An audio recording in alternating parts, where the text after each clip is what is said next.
വിശദമായി ലിഷോയ് ചേരുന്നു. ലിഷോയ്, ഇത് ഏത് സമയത്താണ് ഇത് നടന്നത് കവർച്ച? ഈ 3 സ്ഥലങ്ങളിലും ഒരേ സമയത്ത് തന്നെ ആയിരുന്നോ? തുടർന്ന് എങ്ങനെയാണ് പോലീസ് അങ്ങോട്ടേക്ക് എത്തിയത്? വിശദാംശങ്ങൾ പറയൂ ലിഷോയ്.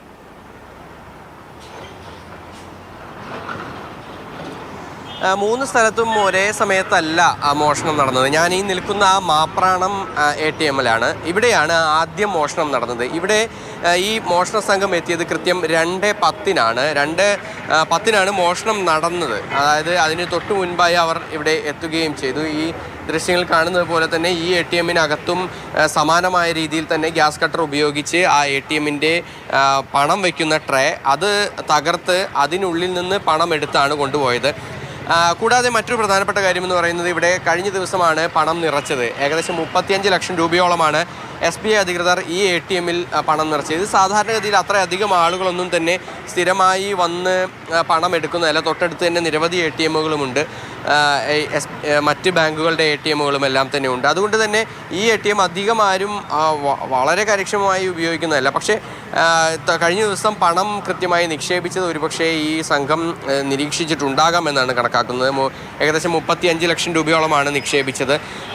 ഈ സ്ഥലത്തിന് തൊട്ടപ്പുറത്തും ഇപ്പുറത്തും എല്ലാം തന്നെ കടകളുമെല്ലാം തന്നെയുണ്ട്. ഇവിടെയും സമാനമായ രീതിയിൽ മറ്റിടങ്ങളിൽ നിന്ന് ഉണ്ടായതിന് പോലെ തന്നെ CCTV ക്യാമറകളുണ്ട്. ആ CCTV ക്യാമറകൾ പക്ഷേ കറുത്ത സ്പ്രേ പെയിൻറ് ഉപയോഗിച്ച് അതിൽ ദൃശ്യങ്ങൾ പതിയാതിരിക്കുന്നതിന് വേണ്ടി കൃത്യമായി അവർ ആ ഒരു ക്രമീകരണങ്ങളെല്ലാം തന്നെ ചെയ്തുകൊണ്ട് തന്നെയാണ്. അകത്ത് ഈ സെക്യൂരിറ്റി അലാം മുഴക്കുന്ന സ്പീക്കറുകളെല്ലാം തന്നെയുണ്ട്. അതെല്ലാം തന്നെ അത് പ്രവർത്തിക്കാതിരിക്കുന്നതിന് വേണ്ടി അത് നശിപ്പിച്ച രീതിയിലാണ്. ലിഷോയാണ് വിവരങ്ങൾ നൽകുന്നത്. തൃശ്ശൂരിൽ ഞെട്ടിക്കുന്ന ATM കൊള്ളയാണ് നടന്നിരിക്കുന്നത്. 3 ഇടങ്ങളിലായാണ് ATM കവർച്ച നടന്നത്. ഇതിന് പിന്നിൽ ആരെന്നതിന് നേരിയ സൂചനകൾ ലഭ്യമായിട്ടുണ്ട് എന്ന് സിറ്റി പോലീസ് കമ്മീഷണർ ഇളങ്കോ മാധ്യമ ന്യൂസിനോട് പങ്കുവച്ചിരുന്നു. അവർ വന്ന വാഹനം കേന്ദ്രീകരിച്ചാണ് ഇപ്പോൾ അന്വേഷണം പുരോഗമിക്കുന്നത്. തമിഴ്നാട്ടിലേക്കും ഇത് സംബന്ധിച്ച് അന്വേഷണം നടക്കുന്നുവെന്ന് പറയുന്നു.